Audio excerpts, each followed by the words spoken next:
Hello, everyone. My name is Jimena Dancy. I'm a pharmacologist in the Division of Pharmacology Toxicology Review within the Office of Generic Drugs. And today I will be presenting successful practices for pharmacology toxicology justifications in ANDAs. This is my disclaimer. Here's a brief outline of my talk. First, I'll present the learning objectives, introduce you to Pharm Tox Review in the Office of Generic Drugs. I'll provide you with some common issues and deficiencies that our division encounters, and provide you with some best practices and resources for submitting Pharm Tox justifications. Here's the learning objectives we're going to cover today. I will come back to this slide throughout the presentation, but the first one we will go over is understanding the role of Pharm Tox Review in OGD. Before I go into details, I would like to provide you with a brief overview of the role of the Division of Pharmacology Toxicology Review, or DPTR, in the safety assessment of generic drug products. We conduct safety evaluations on excipients and impurities in generic drug products on a consult basis. And we conduct our reviews within the context of the ANDAs we're consulted on, so we take into consideration the dose, duration of exposure, patient population, and route of administration. Our goal is to determine that the generic drug product has the same safety profile as its RLD. And DPTR is involved at various stages in the life cycle of the generic drug product. In the development phase, we participate in pre-ANDA product development meetings and work on control correspondences. In the pre-marketing phase, we review drug master files, or DMFs, ANDAs, and control correspondences. And in the post-marketing phase, we review ANDA supplements and health hazard evaluations, and occasionally we review citizen petitions and media content. So what does Pharm Tox and OGD do? We review the safety of generic drug formulations where their safety profile may differ from the RLD, and these differences may be in the form of impurities, excipients, residual solvents, and contaminants from the container closure system. DMF holders and ANDA applicants submit toxicology data to support specification limits when these limits exceed allowable safety thresholds. And these justifications may fall under three main categories. The first one is written justifications, for example, collections of published information or written expert opinion. The second category is in silico prediction. These are mainly in the form of quantitative structure-activity relationship, or QSAR, predictions to determine bacterial mutagenicity.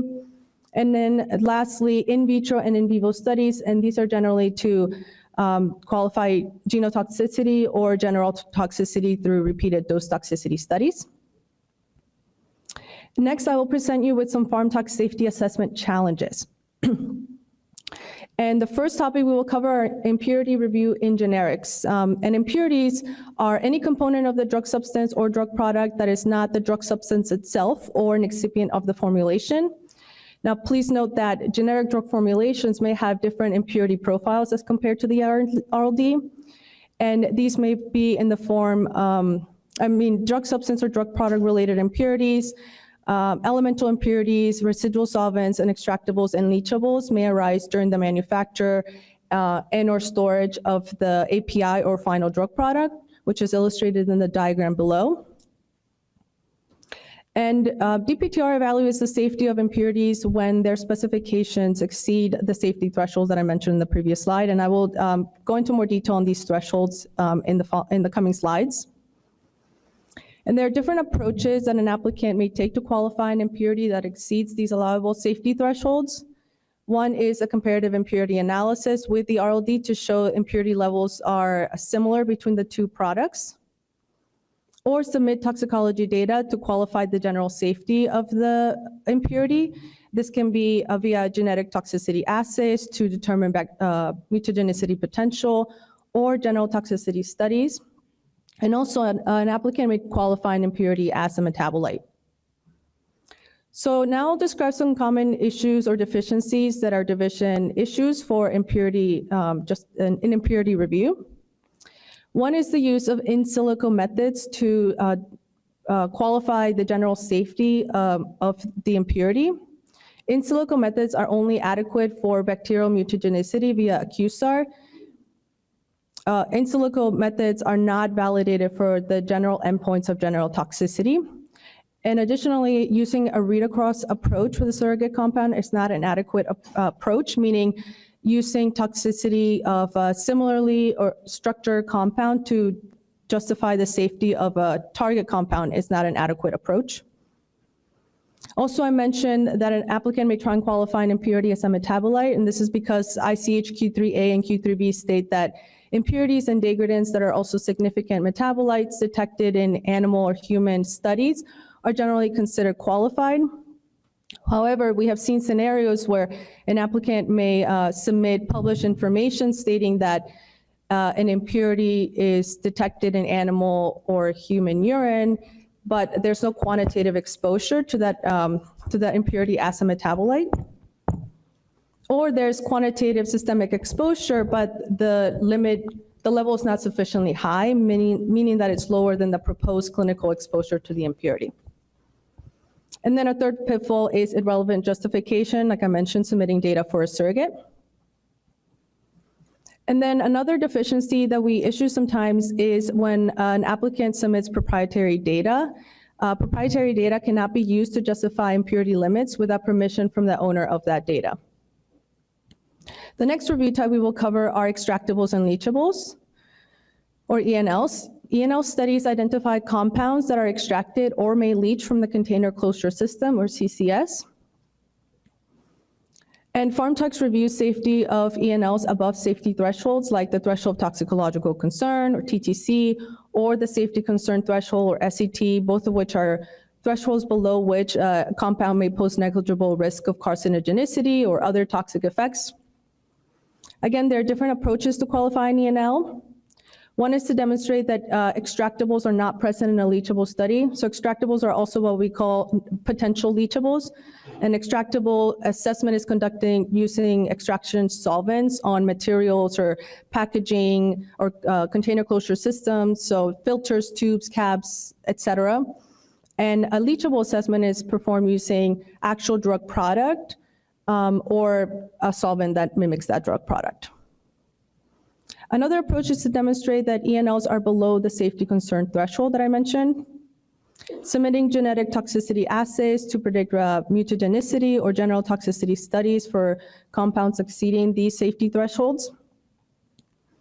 Or using a surrogate molecule. So when there's no compound-specific tox information available, an applicant may use a surrogate approach as well as quantitative structure-activity relationship predictions. Now, here's some common deficiencies we issue with ENL reviews.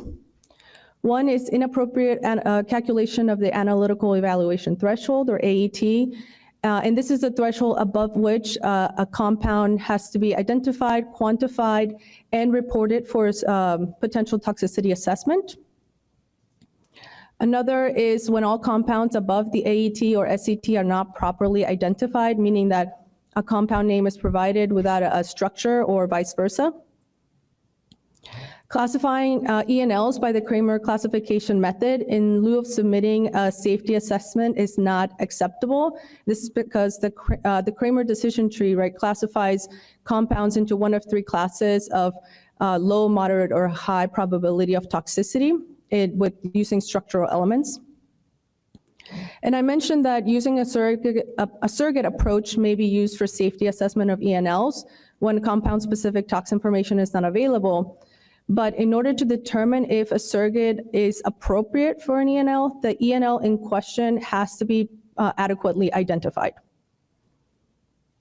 Next, we will cover excipient reviews in generics. So excipients are ingredients of the formulation that are added to enhance the performance of the drug product but do not exert therapeutic effect. Again, when conducting our reviews, the goal is to ensure that the proposed generic has the same safety profile as the RLD when used according to the labeling. Our initial assessment includes comparison with approved levels with in similar contexts of use using the IID. Now, if these comparisons cannot justify the proposed use of the excipient, additional assessment is conducted by DPTR on a consult basis. There are different approaches to excipient qualification. One is using or leveraging levels in products with the same excipient in similar contexts of use.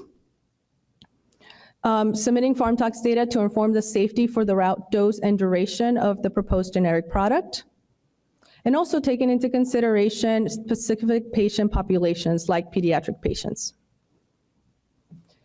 So now we'll discuss some common deficiencies with excipient review. One is referencing the IID for excipient use under a different context of use. Another is referencing an unspecified grade of an excipient in the IID for a specified grade of an excipient in the formulation. In such cases, a bridging approach may be used with similar grades of an excipient. Now, when there's alternate routes of administration, not submitting information to qualify the local or systemic safety for those alternate routes like ophthalmic, rectal, buccal, sublingual, dermal, et cetera, may lead to deficiencies. And then along those same lines, not submitting information for sensitive populations like pediatric patients, particularly newborns and young infants that may have immature metabolism, or patients with conditions that need dosage adjustments like patients with renal or hepatic impairment. Now I'll go over some overall challenges that we see during our PharmTox evaluations. One is issues with data integrity. For example, suspicious data patterns like data repetition or biologically implausible data. Claims of GLP compliance, meaning that there's a GLP compliance statement, but when we review the study, we realize it's not really GLP compliant. Another one we've seen is the same data reported for different studies, or even the same data reported between different species. We've also had instances of false negative results. These are primarily in vitro studies done to detect bacterial mutagenicity. Sometimes FDA has data to support a positive result, but the applicant or firm submits the negative results, which may raise some questions about data study integrity. Another challenge we see sometimes is missing information in data reports, like missing data, incomplete methods or results, unsigned quality assurance documents, or pathology reports. I've mentioned that submitting literature references may serve as a justification for general toxicity. However, something that we see sometimes is not submitting the full article or the full reference, and that can be advantageous in ensuring that that's an acceptable approach. Missing quantitative data for metabolite levels in plasma of animals or humans. The applicant must demonstrate that quantitative exposure of the metabolite and that it qualifies the impurity levels. Again, referencing proprietary data under another application without right of reference is not an acceptable approach. And lastly, misunderstanding the major versus minor amendment. It's important to know that safety justifications are generally defined as major, and data submitted within the cycle that requires a PharmTox consult may extend your goal date. Next, I'll explain some best practices for successful PharmTox justifications. I mentioned that a major pitfall is not evaluating the impurity, ENL, or excipient within the context of use of your drug product. And I'll describe some best practices for the 3 review types that I covered, impurities, ENLs, and excipients, but some of these apply to all. So for impurities, conduct comparative impurity analysis with the RLD and then also controlling the impurities at limits that support that analysis. Now, if impurity specifications exceed the threshold of toxicological concern, or TTC, which is an estimate of safe exposure for any mutagenic compound, then a mutagenicity assessment is necessary. And this can be in the form of a QSAR analysis using appropriate models. And if the impurity is predicted to be negative for bacterial mutagenicity, then it can be controlled at QT per ICH Q3B and Q3A. And if the impurity limits exceeds the QT, then general toxicity needs to be addressed. And again, this can be in the form of full literature references and full study reports to justify the safety of a proposed higher level. And also, when the applicant is conducting their own general toxicity study, it's imperative that they consider the context of use. For metabolites, I'll reiterate the best practice is to submit that quantitative information of the metabolite levels in plasma of either animals or humans. For ENLs, I mentioned a surrogate approach may be used for compounds that there's not that compound-specific tox information. And also know that structurally similar ENLs can be grouped together in safety assessment with appropriate justification and identification of the individual extractables and leachables. This can be with a name, structure, and CAS number, and any other relevant information. For excipients, comparison with the RLD, comparison with approved levels for proposed route using the IID, and submitting literature data to justify the safety of the proposed level of the intended, for the intended context of use of your drug product. And next, I will finalize my talk by providing you with some avenues to get advice from OGD. And one is control correspondences, which are a great resource, and there are several inquiries that we can address with the control correspondence. One is related to the inactive ingredients of a formulation, request for Q1, Q2 formulation assessment, determination of the maximum daily dose, determination of thresholds for ENL studies like calculation of AET and SCT, questions pertaining to ICHM7, so treatment duration of the drug product, acceptable intake for mutagenic impurities, and whether or not the drug product is excluded from ICHM7 and falls within another scope like ICHS9 for products with advanced cancer indications. Some aspects of acceptable intakes for nitrosamines, and input on a proposed non-clinical study design. It's also important to note that there are limitations to what can be addressed in a control correspondence. Although we can provide input on a non-clinical study design, a control correspondence is not intended to conduct a full study review, and therefore a safety call is not addressed in a CC. Here's some links to the resources that I covered during my talk, as well as links to DPTR's prior SBIA generic drug form presentations, which also highlight some of the topics I discussed today. And now I will conclude my talk with 2 challenge questions. The first one is, which one of the following is not an acceptable approach to assess general toxicity of an impurity that exceeds QT? Perform comparative impurity analysis with the RLD, use a read-across approach with a surrogate compound, cite published scientific studies demonstrating the impurity is a metabolite of the drug in vivo at levels that exceed the proposed maximum exposure, or D, perform a repeated dose toxicity study in rats, taking into consideration context of use. Anyone? Yes, it's B, use a read-across approach with a surrogate compound. I mentioned that that is an acceptable approach for an ENL, but not for an impurity. Challenge question 2, OGD Pharm Tox does not address which of the following inquiries in a control correspondence. A, questions pertaining to ICHM7. B, questions regarding a protocol of a proposed non-clinical study. C, determination of the AET and/or SCT for extractables and leachables. Or D, review of genetic toxicology study report to characterize genotoxicity prior to ANDA review. D. Again, a control correspondence may address or provide input on a non-clinical study design, but it does not review the study itself.